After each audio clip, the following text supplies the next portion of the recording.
Bom dia, senhores e senhoras jornalistas. Bom dia, que tem parlamentares, ministros. Bom dia a todos aqui. Eu vou fazer uma declaração à imprensa. Queria, primeiro, dizer a vocês e dizer também a todos os brasileiros e a todas as brasileiras que foi aberto pelo Senado Federal o processo de impeachment e determinada a suspensão do exercício do meu mandato pelo prazo máximo de 180 dias. Eu fui eleita presidenta por 54 milhões de cidadãs e de cidadãos brasileiros. Os mitos do atual sistema de governo. Mito 5. O atual sistema de governo leva à prosperidade. Muitos países com este sistema de governo são ricos e, portanto, as pessoas muitas vezes pensam que a democracia é necessária para alcançar a prosperidade. Só que, na verdade, o inverso é verdadeiro. A democracia não leva à prosperidade. Ela, de fato, destrói a riqueza. É fato que muitas democracias ocidentais são prósperas. Em outros lugares do mundo, você não vê essa correlação. Singapura, Hong Kong e alguns países do Golfo Pérsico não são democráticos, mas são prósperos. Muitos países na África e na América Latina são democráticos, mas não são ricos, com exceção de uma pequena elite. Os países ocidentais não são prósperos por causa desse sistema de governo, mas apesar dele. A sua prosperidade é devido à tradição de liberdade que caracterizam esses países e, consequentemente, o Estado ainda não está no controle completo sobre suas economias. Mas esta tradição é constantemente enfraquecida pela democracia. O setor privado está sendo continuamente desgastado, um processo que ameaça destruir a riqueza fabulosa que foi construída no Ocidente. E a prosperidade é criada sempre que os direitos dos indivíduos estão adequadamente protegidos, em particular os direitos de propriedade. Em outras palavras, a riqueza é criada sempre que se permite que as pessoas possuam os frutos do seu trabalho. Nessa situação, as pessoas são motivadas a trabalhar arduamente e assumir riscos e utilizar os recursos disponíveis de forma eficiente. Agora, se as pessoas são forçadas a ceder frutos do seu trabalho para o Estado, que é em parte o caso em uma democracia, elas estão menos motivadas para fazer o seu melhor. E além disso, o Estado irá inevitavelmente utilizar estes recursos de forma ineficiente. Os governantes não têm de trabalhar para obter os recursos e têm objetivos muito diferentes das pessoas que o produziram. E como funciona esse processo em uma democracia? Bem, você pode compará-lo com um grupo de 10 pessoas que jantam em um restaurante e essas pessoas decidem antecipadamente dividir a conta por igual. Uma vez que 90% da fatura será paga pelos outros, todos estão motivados a pedir pratos caros, que não teriam pedido se eles próprios tivessem de pagar a conta. Por outro lado, uma vez que cada poupança individual beneficia qualquer pessoa em apenas 10%, ninguém tem incentivo para ser comedido, mais econômico. O resultado é que o custo total acaba sendo muito maior do que se todos tivessem pago por si. E o atual sistema de governo funciona da mesma maneira. As pessoas são encorajadas a obter vantagens à custa dos outros, ou a passar seus fardos para os outros. As pessoas votam em partidos políticos para que estes permitam que outros paguem por seus desejos pessoais, como educação gratuita, maiores benefícios sociais, subsídios de assistência à criança, mais estradas e assim por diante. No exemplo do jantar, as coisas podem não sair muito fora de controle porque, em um pequeno grupo, as pessoas são impedidas pelo controle social. Mas em uma democracia com milhões de eleitores, isso não funciona. Os políticos são eleitos para manipular este sistema. Eles gerem os bens públicos. Eles não os possuem. Por isso, eles não têm de ser econômicos. Pelo contrário, eles têm o incentivo de gastar tanto quanto possível, para que eles possam receber os créditos e deixarem a conta aos seus sucessores. Afinal, eles precisam agradar os eleitores. Isso é mais importante para eles do que o interesse no longo prazo. O resultado é a ineficiência e o desperdício. E ainda pior do que isso, os políticos são fortemente tentados a gastar mais, como também têm o incentivo de tomar para si tanto quanto puderem. Uma vez que estejam fora do cargo, eles não poderão tão facilmente enriquecer mais. Isso só mostra o quão desastroso é para a economia esse tipo de sistema. A conta dos gastos que nossos governos democráticos têm feito ainda tem de ser paga na sua maior parte.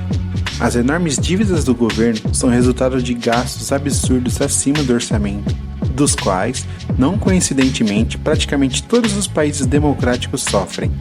E para ajudar a piorar a situação, essa dívida terá de ser paga a qualquer momento pelo contribuinte e por aqueles que também não querem contribuir, no caso nós libertários. E um monte de dinheiro já é sugado das pessoas, apenas para pagar os juros sobre essa dívida. Isso tudo é um puro desperdício de tempo, dinheiro, trabalho, e tudo isso é resultado do esbanjamento do dinheiro das pessoas no passado. Mas a podridão ainda é mais profunda. Nossos políticos democráticos não só cobram impostos que posteriormente desperdiçam, como também conseguiram assegurar o controle sobre o nosso sistema financeiro, ou seja, o nosso dinheiro, através dos bancos centrais. E com esse controle, os nossos parasitas democráticos determinam o que constitui o dinheiro, quanto dinheiro é criado e quanto dinheiro é injetado na economia e quão altas as taxas de juros são. Ao mesmo tempo, eles cortaram a ligação que costumava existir entre o papel moeda e valores subjacentes como o ouro. Todo o nosso sistema financeiro, incluindo todas as nossas poupanças e fundos de aposentadoria, todo o dinheiro que nós pensamos que possuímos é baseado em papel moeda emitido pelo Estado. Uma pausa nesse vídeo para uma dica fundamental. Comprem Bitcoin. Obrigado. A vantagem desse sistema para os nossos governos ela é evidente. Eles têm uma torneira de dinheiro que eles podem abrir sempre que desejarem. No passado, nenhum monarca absoluto teve algo semelhante assim. Hoje em dia, os líderes democratas podem apenas estimular a economia se eles querem aumentar a sua popularidade. Eles fazem isso através dos bancos centrais, que, por sua vez, usam os bancos privados para realizar o processo de emissão de dinheiro. O sistema é projetado de tal forma que os bancos privados têm a permissão especial para emprestar um múltiplo do dinheiro que seus clientes depositam. Isso é o chamado Sistema Bancário de Reservas Fracionárias. Assim, através de vários truques, cada vez mais dinheiro de papel ou eletrônico é injetado na economia. E isso tem várias consequências negativas. Para começar, o valor do dinheiro diminui. E esse processo já vem acontecendo há décadas. E é por isso que nós, como cidadãos, vemos produtos e serviços ficando cada vez mais caros. Em mercados verdadeiramente mais livres, os preços têm uma tendência para cair, como resultado de melhorias da produtividade e da concorrência. Mas, em nosso sistema manipulado pelo governo, em que a oferta da moeda é constantemente aumentada, os preços sobem o tempo inteiro. Algumas pessoas se beneficiam disso, por exemplo, aqueles que têm dívidas grandes, como o próprio governo. Outras já saem mais prejudicadas, os indivíduos de baixo, da base, os indivíduos comuns, que recebem o dinheiro por último. E a segunda consequência é que, com todo o dinheiro novo estimulando a economia, um boom artificial após o outro é alimentado. Assim, tivemos um boom imobiliário, já tivemos um boom dos bens de consumo, um boom dos mercados de ações. Mas todos esses milagres são baseados em absolutamente nada. Todos os booms se transformam em bolhas que estouram mais cedo ou mais tarde. E eles só acontecem porque os mercados foram inundados por crédito fácil e todos os participantes puderam se sobrecarregar de dívidas. Mas essas festas não podem continuar para sempre. Quando se torna claro que as dívidas não podem ser reembolsadas, as bolhas explodem. E é assim que as recessões são criadas. As autoridades costumam responder às recessões como seria de se esperar de políticos democráticos, através da criação de ainda mais dinheiro artificial e da injeção de quantidades cada vez maiores na economia, enquanto, claro, culpando os mercados livres ou especuladores pela crise. Eles fazem isso porque os eleitores esperam isso deles. Os eleitores querem que a festa continue o maior tempo possível. E os políticos, geralmente, satisfazem seus desejos porque eles querem ser reeleitos. Usar a impressora oferece normalmente algum consolo, mas é sempre temporário. Parece agora que chegamos ao ponto onde novas bolhas não podem ser criadas sem destruir o sistema por completo. As autoridades não sabem mais o que fazer. Se continuarem a criar dinheiro, correm o risco de hiperinflação, como na década de 20 na Alemanha ou mais recentemente no Zimbábue. Ao mesmo tempo, eles não ousam parar de estimular a economia, porque isso iria fazer a economia mergulhar numa recessão e os eleitores não gostam disso. Em suma, o sistema parece bloqueado. Os governos não podem mais sustentar a ilusão que eles criaram, mas também não podem o deixar cair. Assim, nós podemos ver que o atual sistema de governo não conduz à prosperidade. Muito pelo contrário, ele leva à inflação e às recessões, com toda a incerteza e instabilidade que vem com elas. E qual a alternativa?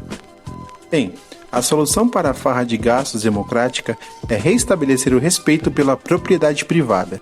Se todos os cidadãos puderem manter os frutos do próprio trabalho, eles vão se assegurar de que seus recursos não sejam desperdiçados. Isso também significa que o sistema financeiro deve ser retirado das mãos dos políticos. O sistema monetário, assim como qualquer outra atividade econômica, deve se tornar novamente parte do mercado livre. Todo mundo deve poder emitir seu próprio dinheiro ou aceitá-lo de qualquer forma que eles quiserem. Os mecanismos de mercado livre irão garantir que bolhas não mais sejam criadas. Pelo menos não do tamanho que temos vivido, como consequência de manipulação do nosso sistema financeiro por parte do governo. Para muitas pessoas, um sistema de livre mercado monetário pode parecer assustador, mas historicamente essa era a regra e não a exceção. E isso pode ajudar a perceber que a nossa prosperidade, nossa riqueza fantástica que nós desfrutamos atualmente, consiste em nada mais do que o que nós juntos, como pessoas produtivas, produzimos sob a forma de bens e serviços reais. Nem mais, nem menos. Nem todos os truques e as miragens que os nossos governos democráticos se envolvem com seu dinheiro de papel podem mudar esse fato. Obrigado por assistir até o final. Siga nossas redes sociais no Instagram @periferialivre e se inscreva no canal do YouTube. Ajude a espalhar a cultura libertária pelo país.